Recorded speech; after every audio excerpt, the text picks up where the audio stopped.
If an astute observer had braved the freezing temperatures of Moscow's New Year's Eve and stood in an alley overlooking a street full of innocuous, somewhat decrepit residential buildings, he would have noticed something peculiar. Within a short span of time, on that icy afternoon, 3 men walked down the street, dressed in almost identical Weltkrieg-era greatcoats, faces covered by the high collars and Ushanka hats. All 3 of them tried very hard to be inconspicuous, causing an effect somewhat to the opposite, and, after carefully looking up and down the empty street, disappeared into the same house. After a short while, one by one, the 3 filtered back out and vanished into the wintry afternoon. Had an even more astute observer managed to, say, hide inside said house, they would have observed an even more peculiar scene. 3 men stood in a circle in one of the rear rooms of the clearly uninhabited dwelling, dusty furniture pushed towards the walls, leaving a solemn candle in the center of the windowless space, casting a dim light among the group. Just enough to see one another's silhouettes, but certainly not to make out any faces or distinguishing features. One said, "This is most unusual, brothers. We should not meet in person like this. The risks are too grave." A second replied, "Indeed, brother, but the situation has changed, and events are moving rapidly. We can no longer follow the plan. The danger to the motherland is too great." The third added, "Savinkov's thugs are moving against Nabokov. Once he's out of the way, the Supreme Court will falter, and Kornilov's hand will be forced. This could spell the end of the Republic." "You're too dramatic, brother," replied the first. "We need Savinkov to get us out of the clutches of the Kaiser's banks first.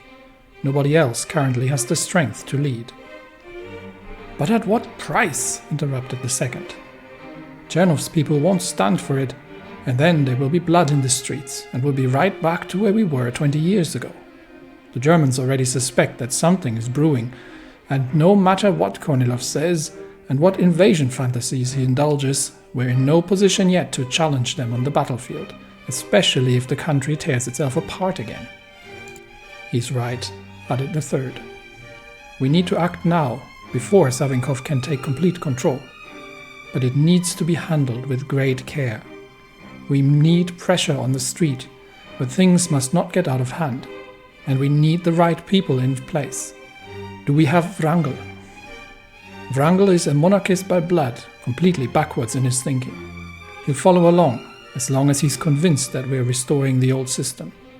Much more importantly, do we have enough control over Savinkov's inner circle to ensure that he will only be told the version of events we need him to believe? We may just have enough, but it's never a certainty with people. I need more time, more money, and more compromat to turn the balance safely in our favor," the second replied, surly, clearly not pleased with the direction the discussion was taking. "We don't have the time, brother, not with Savinkov moving against the courts. I trust you and your people to do what needs to be done, but we must move now for the motherland's sake. And whatever you do, make sure Romanov stays out of harm's way this time." With nothing else to be said, the 3 started leaving cautiously. After picking up the candle, the third held the first by the shoulder anxiously. "Can we trust him, Sergei? Isn't the risk too great?" "We have no choice," replied the other, clearly irritated by the breach of procedure. "The wheels are moving, if we like it or not. And never call me by my name again. We don't know each other. I was never here, and neither were you."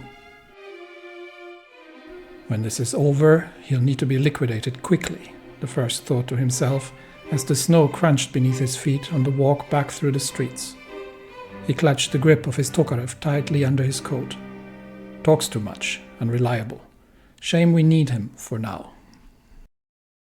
Russia has many problems, but for now we are playing as Boris Savinkov, who is trying to lead a right-wing militaristic dictatorship, or establish that rather.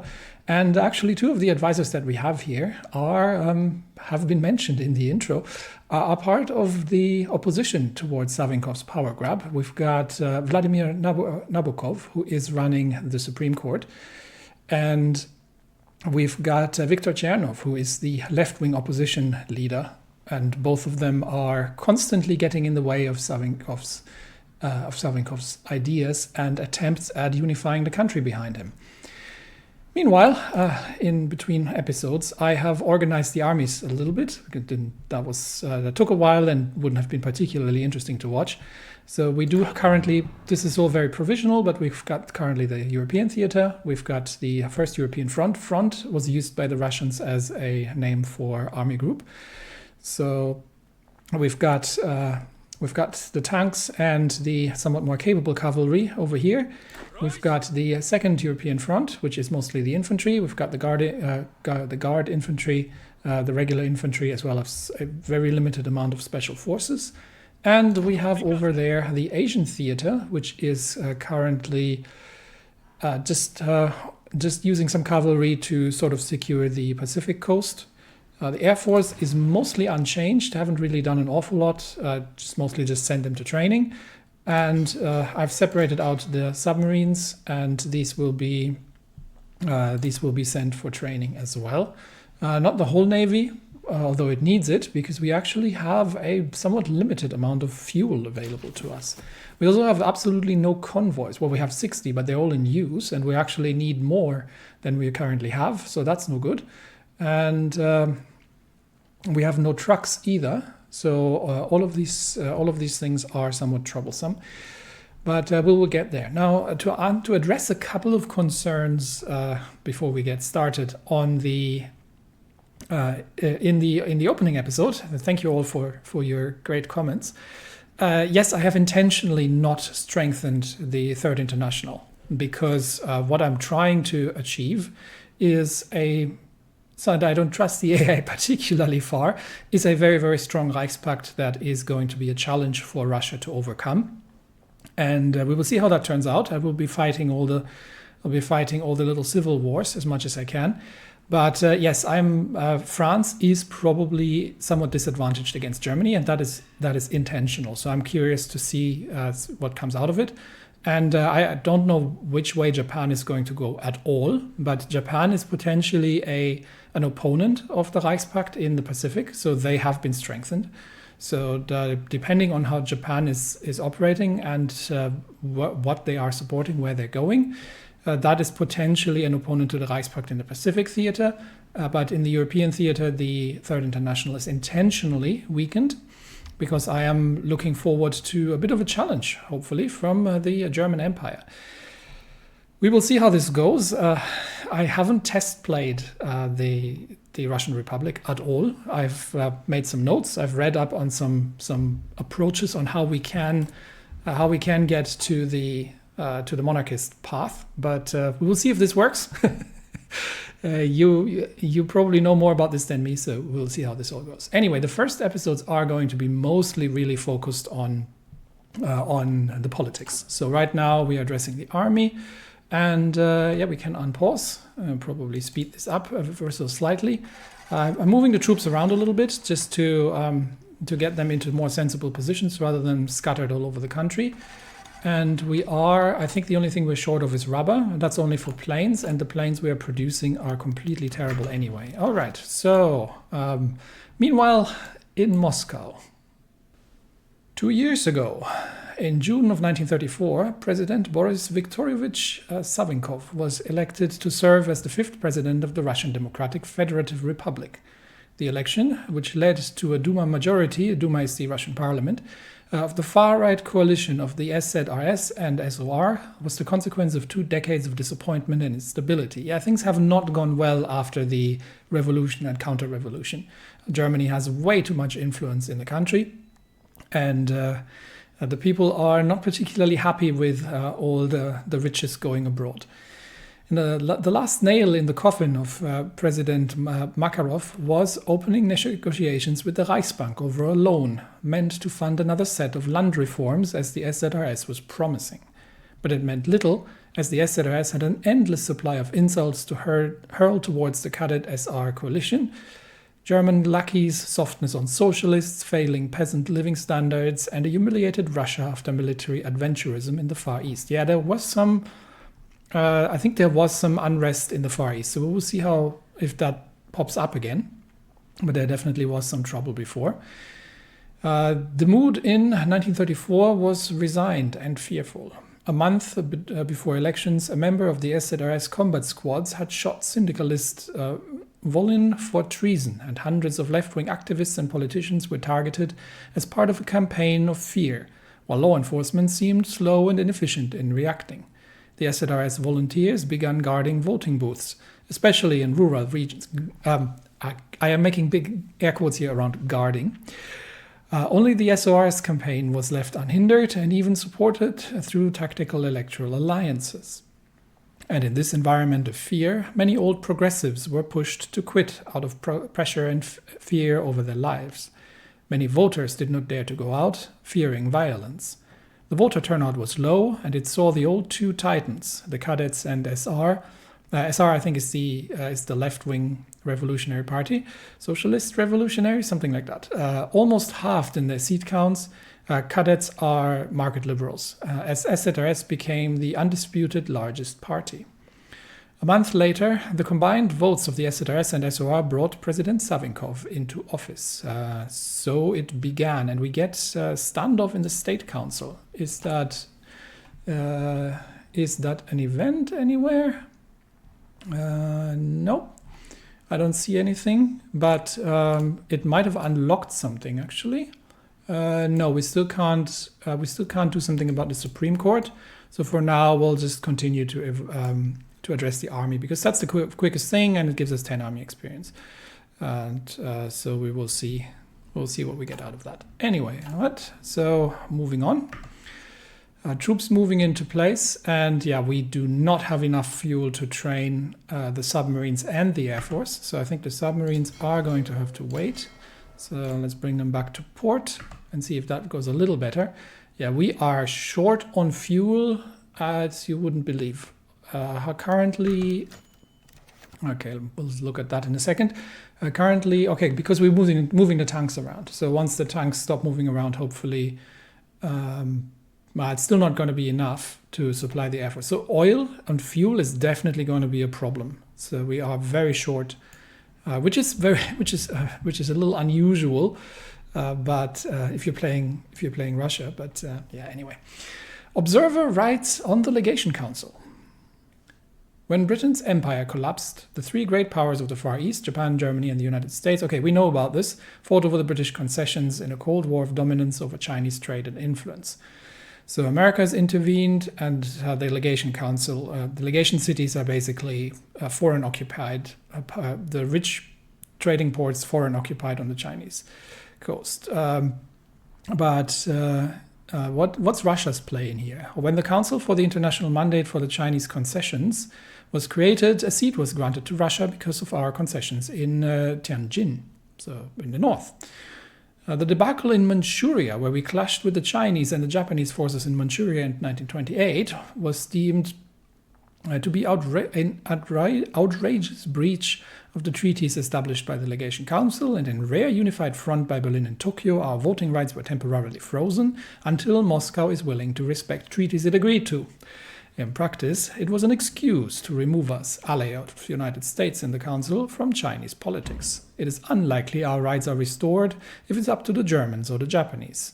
We get 5 political power out of this, which isn't going to last as long, I think, because we're probably actually going to have negative political power out of this, but we will see how this goes. I don't think we'll have much of an influence in the legation cities for the foreseeable time, and we'll see how that all turns out. But yeah, fuel, I will have to keep an eye. And there comes the standoff in the State Council. So as we've said, Savinkov is on the move. The short winter day is already ending in the Grand Kremlin Palace in Moscow, where debates in the upper house of the Duma, the State Council, have been ongoing all day. The thin majority behind the chairman of the State Council, Viktor Chernov, had voted down the law on protection of the state, initiated by the Savinkov government and already passed by the State Duma. Much of the legal text has already been muddled into vague rhetoric on empowering the police forces to better hunt enemies of the Republic, but the opposition bloc held firm and refused to accept it with any amendments. Chernov had decried the law as something out of a police state and not one fit for a democratic republic. So the right-wing attempts of further police crackdowns are somewhat being opposed here. Stubborn resistance by both the parliamentary opposition and the Supreme Court has again successfully opposed the ZSRS. The free media, affiliated mainly with the ZSRS, so on our side, has begun to spew virulent hatred against Chernov and his allies. The loudest criticism came from the chairman of the State Duma, Vasily Shulgin, whose widely circulated Duma speech denounced the opposition bloc as crypto-communists and sell out to Jewish and German business interests. So there was actually a fair amount of anti-Semitism around at the time. And not just over there, but we will deal with that when it comes up to it. As you may have noticed from the intro, I'm just going to throw that out here in case it wasn't clear. We are obviously playing as Savinkov, but we are trying to depose Savinkov. So we're going to have to make decisions that are actually counterproductive to Savinkov's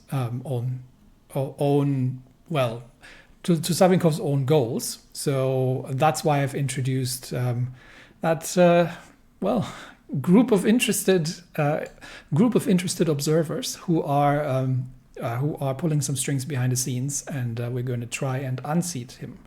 Anyway, that fires the next event in the chain. Has that changed anything? No, we still can't do anything. All right, so we're still addressing the army, and nothing much else has happened, and we're still keeping a very wary eye on our fuel consumption. Because probably I'm exercising the tank division, isn't it? They don't strictly need to exercise. Some of them are moving. So let's stop the exercises here. Some of them also need refilling. So let's get them. We'll get them all into place, and that hopefully gives us a little bit. That'll hopefully give us a little bit of a breathing room. Yeah, not much, but we'll see. We'll see what we can get exercised here. Anyway, events are moving quickly, and we are hitting the last line. The two men had been discussing the situation for the best part of the evening at Chernov's home in Alexeyevny, Moscow. Viktor Mikhailovich, lighting the seventh cigarette of the stressful evening, seemed to be losing hope. The Okhrana raid on party offices in Petrograd had led to the arrest of Kamkov and many other northern SRs, so we're starting to crack down on the left-wing opposition. The ranks of the opposition were dwindling day by day, and immense pressure from the reactionary Hydra strangling the Republic. Reactionary Hydra, that's us, that's Savinkov and his thugs. It only seemed like a matter of time until Savinkov would gain absolute power. While drinking with Viktor, Vladimir Richter, an old friend and trusted party secretary, had tried to come up with a way to impeach the president, but the opposition simply did not have the numbers. He even suggested negotiating with the left for a general strike, even if it ended bloodily like the 1934 protests, and discreetly contacted exiled General Vasily Bolgiev, who was living in Berlin. Even in the confines of his own home, the gramophone was playing loudly to drown the discussion for any potential listeners. Chernov spoke briefly of an officer from Kornilov's staff who had discreetly met with him and proposed a military coup, or rather, informed Chernov that if Kornilov goes through with it, he expects the full support of the opposition. The meeting had ended with no real agreement or trust on either side. Vladimir Nikolaevich was thoroughly opposed to the idea, but admitted that it might be the only way the Republic can be saved at this point. Even so, it wouldn't matter if all that would happen is simply exchanging one tyrant for another. Not that they had the luxury of choice. So, events, yes. First of all, that's Makarov, where I think, Field Marshal Kornilov, who is, I think, currently he's our head chief of army. So he sees what's happening, and that Savinkov is trying to return to a dictatorship, effectively, a tyranny of him. And he is effectively saying, no, the The army is the guarantor of the democracy in Russia, and as such, the army needs to be. And I really need to pull these troops off because we have no supply over there. The army needs to be. Oh my gosh. Okay, front lines need work. I'll pull these back from the front lines because that's terrible. The army needs to be stepping in and depose Savinkov while there's still time. And he's basically informed the opposition to say, he's informed Chernov to say if he expects support from everyone who's not in the ruling party of the SZRS to stand to support him when he does so. That's what the three men were concerned about, and things need to move because Kornilov does not wait. All right, I'm gonna fix the front lines because the troops have absolutely no supply here, and that is actually surprising.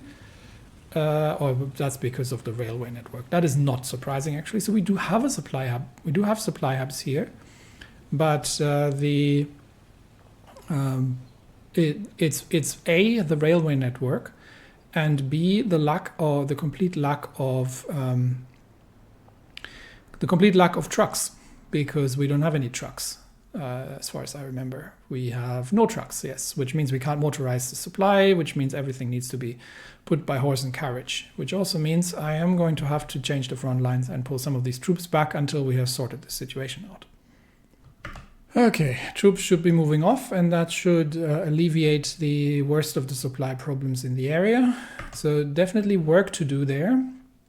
And yeah, the only resource we're missing is rubber. We are producing anti-air. We are going to need that, but for now we are just training the Air Force to whatever extent we can possibly manage with what little fuel we have available. Definitely a lot of problems on the Russian side. But while we are, just as a quick aside, before we look at the next thing, I am sort of sift-greeding here because we are looking at I think 1941 beginning of the war. So there's no early war.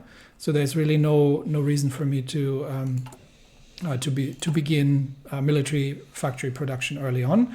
I need to get the civilian factories up as quickly as possible. And we need to get off the civilian economy as well as quickly as possible. So if we can actually manage to get some political power, that'll go into early mobilization. But first of all, we are looking at our man in the Kremlin. The president was working late. His office was luxuriously decorated and classicist, with portraits of the earlier presidents replaced by the fathers of Narodniks. Boris Viktorovich reacted little as he was listening to Chairman Minister Alexander Dikov's explanation of the security situation. The Ukraina had uncovered a rumor of a possible conspiracy in the military. That would be Kornilov. But despite Director of Security Klepikov's best efforts, nothing concrete was yet found.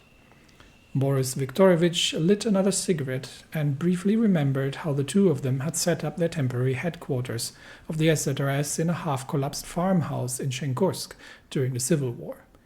He thought for a moment and ordered increased surveillance of the Stavka, and Stavka is the military high command, and especially of that Mongolian bastard, which Alexander Arkadyev took to mean Kornilov himself.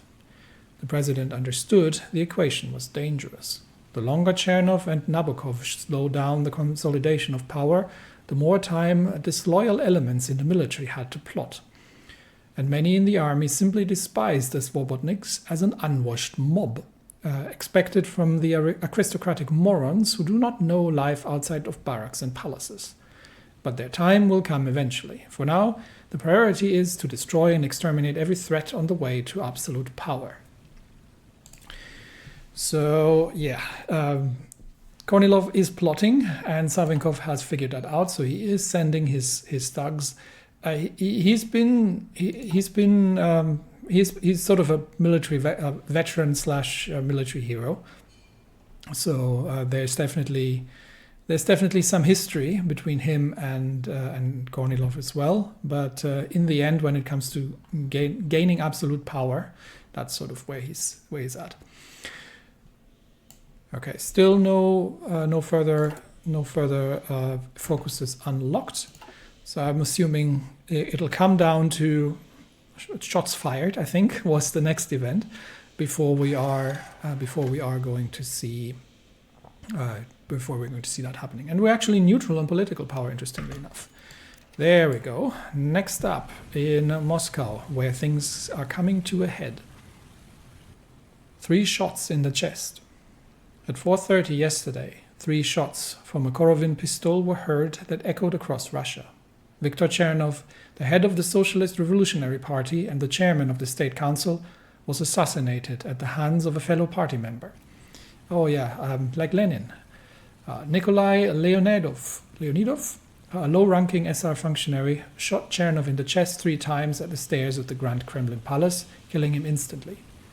The killer was wounded by the police before he could commit suicide and was quickly transported to a hospital under heavy guard. The opposition bloc was thrown into disarray by the news. The next day, the deputy chairman, Cadet Nikolai Platonovich Vakar, took the reins, but his position was immediately under fire. He had been initially chosen as a compromise to the right wing of the opposition bloc, with no one expecting Vakar to actually become the chairman. Now he is lauded as unacceptably right-wing and conciliatory towards the SZRS by the Socialist Revolutionaries and the Radical Democrats, who have demanded their own man as Vakar's deputy. It has become clear that Chernov was the linchpin of the opposition in the State Council, and it had been his skill that had kept the opposition unflinching. Though he often faced accusations of being too left for his own good, Chernov was in the bedrock of the Socialist Revolutionaries, as well as one of the leading architects of the Russian Republic as it exists today. With Chernov's corpse still not yet cold, some members of the opposition have already made public statements that indirectly accuse the SZRS, probably not without reason, if not necessarily President Savinkov himself, of being behind the killing, or at least allowing it to through lax security. That is costing us 10 base stability. That is not good. We already only have 50. And we obviously remove Chernov and replace him with Dikkov Derental, who gives us political power gain, party and political advisor cost. Okay, so we've got him now. Next up is probably Nabokov. And I would assume that soon we'll be running the Control the Supreme Court. So Savinkov is not waiting. He is clearing house, and we still have supply issues here on the borders. So I might have to pull the troops even further back. All right, I think the front lines. This one isn't particularly great either. Infrastructure is going to be our major problem in this campaign going forward. So building up the European front lines to something that is actually workable is going to be fun. I think strategically I'm hoping that we can take the United Baltic Duchy early on and build like a defense line along from Riga. This obviously, the Vitebsk gap here is going to be fun. So that needs to be fortified. I don't know if we can push all the way to Kiev, or if we have to hold the rear. So might actually end up fortifying the rear rather as a fallback line in case we can't make that push, and because that looks ambitious, and it's not the greatest line of defense here, but that might have to be our sort of southern flank in building that up. Anyway, so events are rapidly coming to a head, and we have a lot of work ahead of us to build up the Russian, currently republic, both politically and militarily, to something that can actually compete with the Reichspakt eventually. And with that, the opposition bloc is collapsing. With Chernov's death, the opposition bloc has begun to disintegrate faster than journalists can write about it. In an extraordinary session of the SR Central Committee, the left wing was outvoted, and Vladimir Richter, former party secretary and chairman of Second Hand Man, was elected as the new chairman of the party as a compromise candidate who managed to satisfy no one. Despite Richter's insistence on continuing Chernov's work, he has little trust in the left. After the vote, Maria Spiridonova of the left faction commented that the so-called Socialist Revolutionary Party has lost any connection with socialism and furthermore with revolution, having decayed to nothing but old reactionaries who lost their ideals 15 years ago. Afterwards, the divide between left and right, which Chernov had only been able to bridge with great skill, split wide open, and those loyal to Spiridonova denounced the parliamentary path, which had failed and would instead move into active resistance with anyone who still had the spirit of the socialist revolutionaries in their chests. So that means the left, so the left wing of the Revolutionary Party is now moving out of the democratic system and is going actively. It's going active, which gives, I would assume, which gives us all possible reasons to go and put them down. Seeing the writing on the wall, more right-wing members of the opposition bloc are now eyeing a compromise with the SZRS, so they're about to join us. The first one to defect was Trubetskoy from VPP, who declared the opposition bloc dead and called on the Conservatives to instead make peace with the more moderate forces of the SZRS. In mere days, the bloc had dissolved into chaos, fear and repression. Now, little stands between Savinkov and his vision of the Third Russia. The Third Russia, yeah. I see what you did there, game. 4% base stability, ouch. But we are losing the entrenched, which one was it? Entrenched opposition. Instead, we are getting death throes of the Republic, which gives us more political power. Okay, that's good, actually. And we are losing social liberalism, obviously. Parties have been splitting, and Spiridonova becomes the leader of the Radical Socialist Party.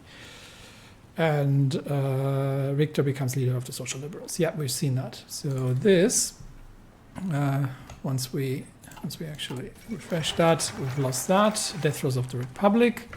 And with that, the national focus has completed as well. We have addressed the army. Now let's see what, we'll look at that in a minute. So what have we been talking about? Since the humiliating defeat in the Chinese Eastern Railway conflict in 1928 and the subsequent chaos of the Bolshevik Putsch in 1929, winds of change blew through the Russian army, previously calcified after the victory of the Whites in the Civil War. Commander-in-Chief Kornilov seized the initiative, launching an ambitious program of professionalism, modernization, and rearmament influenced by the writings of reformist officers such as Golovin and the young Colonel Messner. Sounds very German. Yevgeny. Incompetent or politically involved officers were relieved, so we're purging. New equipment standards and development programs for tanks and aircraft established. A uniform modern tactical doctrine written by Zaitsev implemented, and wide overhauls made to military education with an eye towards opening the officer corps to the lower classes, as well as former Reds. In 1936, the Russian army stands as a force superior to any it borders, and yet that is not enough.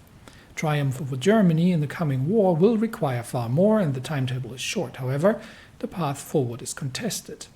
On one end, somewhat disfavored by Kornilov, lies Nikolai Golovin, a prominent reformist since even before the Great War, and his neo-Suvrovian clique such as Pronin and Nilov, who continue to advocate for ambitious reforms to the Russian command structure, comprehensive military scientific education, and a shift to a German-inspired mission-based decentralized command, all with the goal of matching or even beating German tactical performance. So emulate the Germans, Auftragstaktik. On the other end is a new faction of officers colloquially known as the Black Epaulettes, headed by Civil War legend Markov and the theorists Slashikov and Messner, who argue for a continuation of the bold shock-based offensive tactics of the Civil War with a new focus on mechanization. So that sounds like we can actually, we can potentially choose which direction we want to take the army into. Oh yeah, there we go.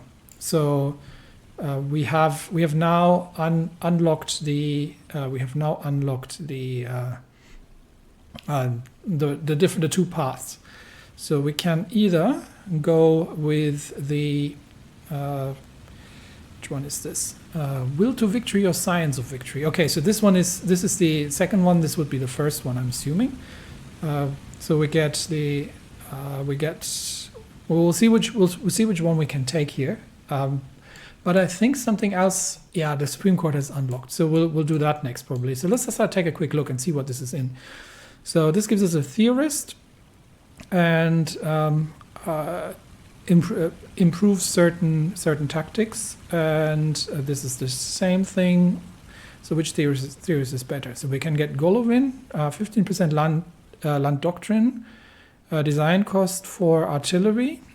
Okay, design cost. Not hugely a fan.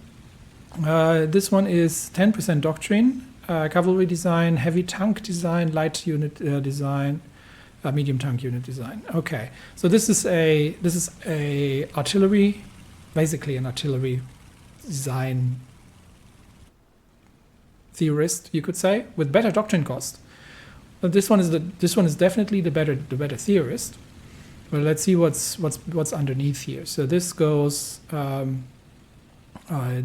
this goes for so motorized, mechanized. This is armor, yeah, tanks. This is 10% breakthrough, yes. And this is, what is this? Propaganda, okay. This is recruitable population and leads eventually down to division speed and breakthrough, okay?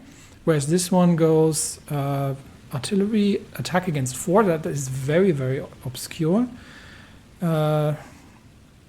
which gives max planning 10%, okay? I'll take it. Russian Auftragstaktik, 5% org, okay? This one would be experience gain, training time, experienced soldiers losses, minus 25%. That is actually, that would be nice. That would really play into the defensive kind of area. And unity of doctrine, max planning again, and 10% coordination. Okay, that is pretty nice as well. And this one would be artillery. So, do we want to go tank, or do we want to go artillery? Is basically the question. I would say from the bonuses, the left branch is better. However, there are a few things that I kind of like this one, the minus 25% experienced soldier losses. That's a huge modifier. That's great. There are a couple that are available on either side, and but I do like the 5% speed, 10%. I'm going for super heavy tanks, so speed is not necessarily where I'm going with this. But 10% breakthrough and 10% experience gain is also nice. So that's kind of the flip side of this. This one is you don't lose. No, this is 15% experience gain. Ooh, wow. Okay. I think 10% division attack and 10% division defense for armored divisions. Well, most of the defense is going to be infantry because we simply don't have enough time to build up a fully armored. So this is only for the shock troops. But I am sort of I think the bonuses are a bit better in the left one, but I'm sort of leaning towards the right. Anyway, we'll find out which one I'm going to take. For now, we are going to control the Supreme Court, which is going to be dealing with Nabokov. Let's see how he is going to be retired, and the air quotes I'm making.